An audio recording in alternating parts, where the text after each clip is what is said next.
Hello my dear students, कैसे हैं आप लोग। उम्मीद करता हूँ बहुत बढ़िया होंगे।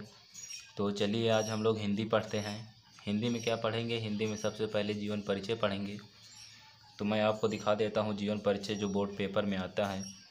ये बोर्ड पेपर का है, तो 2022 का है ये। चलिए मैं आपको इसमें पढ़ देता हूँ। आप देख सकते हैं यहाँ पर प्रश्न क्रमांक 5 का में लिखा है, निम्नलिखित में से किसी एक लेखक का साहित्यिक परिचय देते हुए उनकी प्रमुख कृतियों का उल्लेख कीजिए।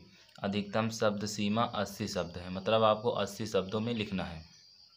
तो देखिए इसमें किसका किसका आता है। सबसे पहला देखिए, मतलब जो इसमें देखिए आप 3 दिए हुए हैं, 1 2 3, इसमें से आपको एक ही करना है। चाहे आप ये कर दीजिए, चाहे ये कर दीजिए, चाहे ये कर दीजिए।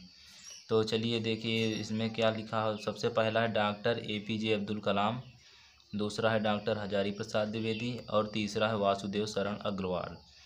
तो हम आपको आज वासुदेव शरण अग्रवाल जी का जीवन परिचय लिखाने जा रहे हैं। आप इन्हें याद कर लीजिएगा और आपकी ये देखिए 5 नंबर आपके यहाँ पर आज फिक्स होने वाले हैं।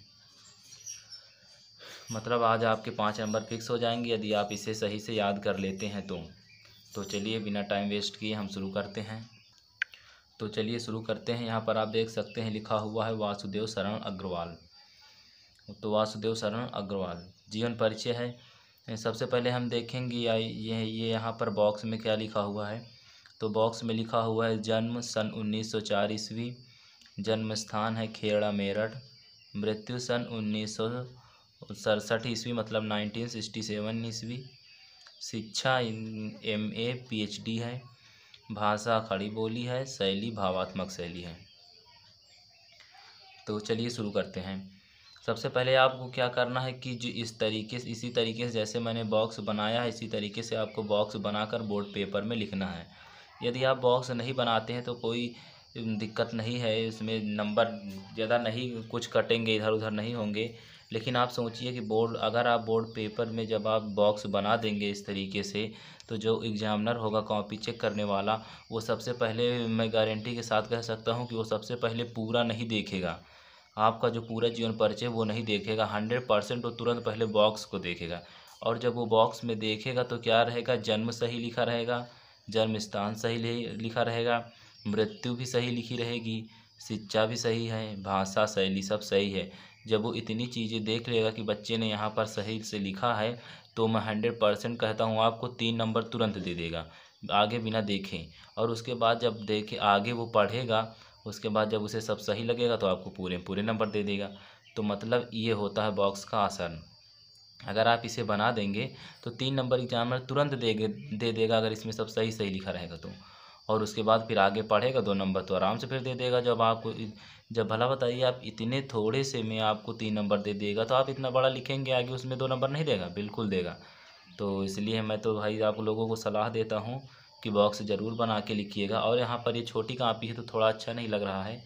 आप लोग की वहाँ पर जो बोर्ड में एग्ज़ाम में मिलेगी आपको कॉपी, वो काफ़ी लंबी होती है और बढ़िया होती है।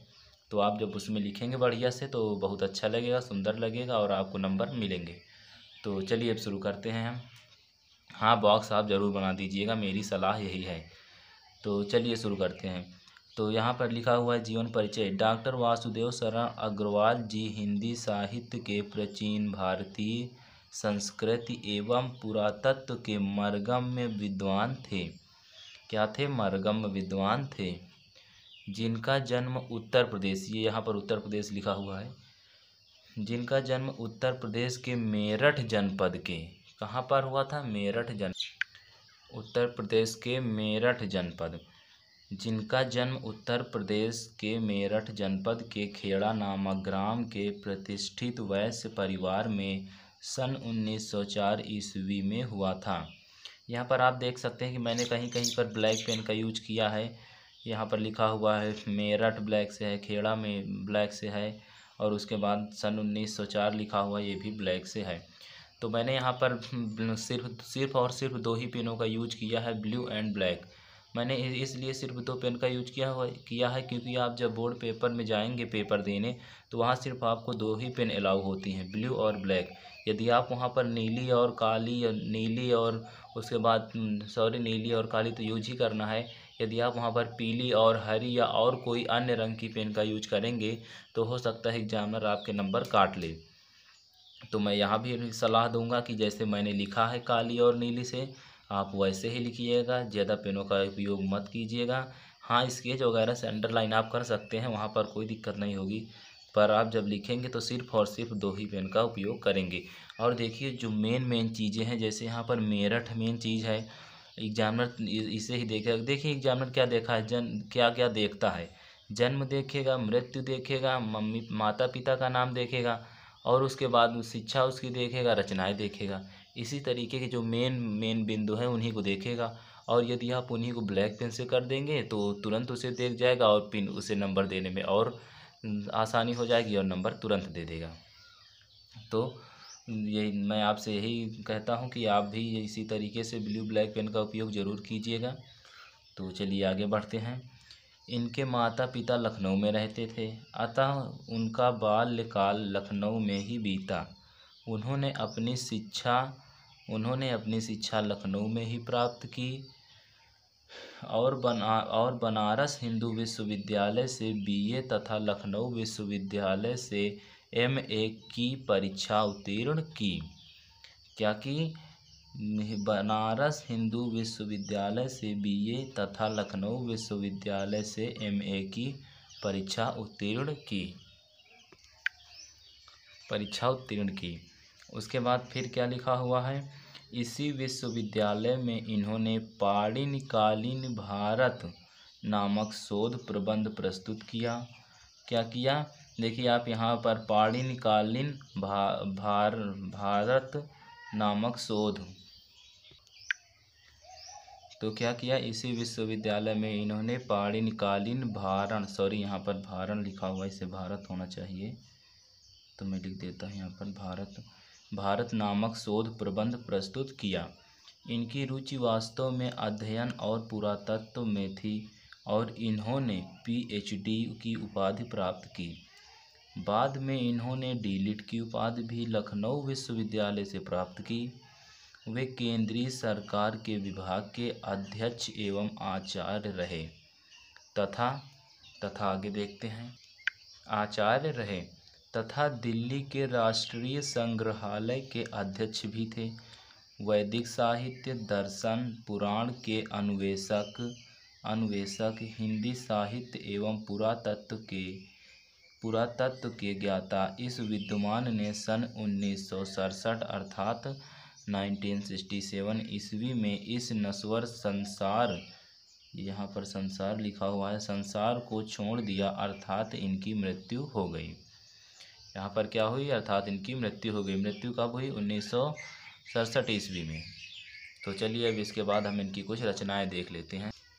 तो यहाँ पर आप रचनाएं देख सकते हैं कि मैंने रचनाएं ये लिखी हुई हैं, और रचनाएं के बाद देख लीजिए कि मैंने यहाँ पर निबंध संग्रह, शोध ग्रंथ, अनुवाद, मतलब ये मैंने इसे क्या किया है, सबको एक तरफ से लिख दिया है। मैंने विधा के साथ लिखा है, इसलिए विधा के साथ लिखा है क्योंकि आपको याद करने में, जब आप विधा से याद कर लेंगे तो आपका जो 10 नंबर का हिंदी गद्य साहित्य एवं काव्य साहित्य का इतिहास आता है, उसमें से इसी में से क्वेश्चन बनते हैं, मतलब जो पाठ होते हैं वो क्वेश्चन इसी में से उठाते हैं। तो मैंने इसलिए लिख दिया है यहाँ पर विधा, ताकि आप यहाँ पर याद कर लें और उसमें दिक्कत ना हो कोई। यदि आप बोर्ड पेपर में विधा नहीं लिखते हैं तो कोई दिक्कत नहीं है, क्योंकि आप यहाँ पर देख सकते हैं साफ साफ लिखा हुआ है कि निम्नलिखित में से किसी एक लेखक का साहित्यिक परिचय देते हुए उनकी प्रमुख कृतियों का उल्लेख कीजिए। उनकी प्रमुख कृतियों का आप वहाँ पर जाकर सीधा डालेंगे रचनाएं, और उसके बाद भारत की मौलिक एकता, कामा पृथ्वी पुत्र, आप छोड़ भी सकते हैं एक आधी, पाणिनिकालीन भारतवर्ष, कामा हिंदू सभ्यता। आप ऐसे सिर्फ आप विधा ना लिखिए, सिर्फ ऐसे लिख देंगे तो भी नंबर नहीं कटेंगे, बट हाँ लास्ट में आपको भाषा शैली जरूर डाल के लिख देना है।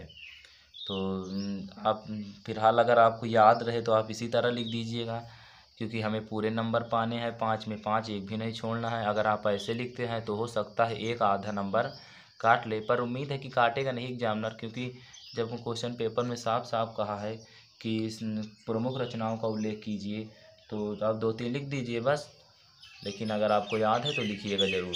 चलिए ठीक है, आगे देखते हैं। उसके बाद शोध ग्रंथ में पाणिनिकालीन भारतवर्ष हो जाएगा। आप ये वाला ज़रूर लिखिएगा, रचनाएं में पाणिनिकालीन भारतवर्ष, ये वेरी मोस्ट इम्पॉर्टेंट है, इसे ज़रूर लिख दीजिएगा।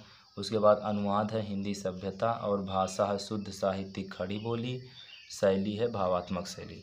तो बस इतना ही जीवन परिचय था, काफ़ी छोटा था पर इसमें अगर यदि आप इसे पूरा लिखते हैं तो आपको पूरे नंबर मिलेंगे, 5 में 5, एक भी नंबर नहीं कटेंगे जैसा लिखाया गया है।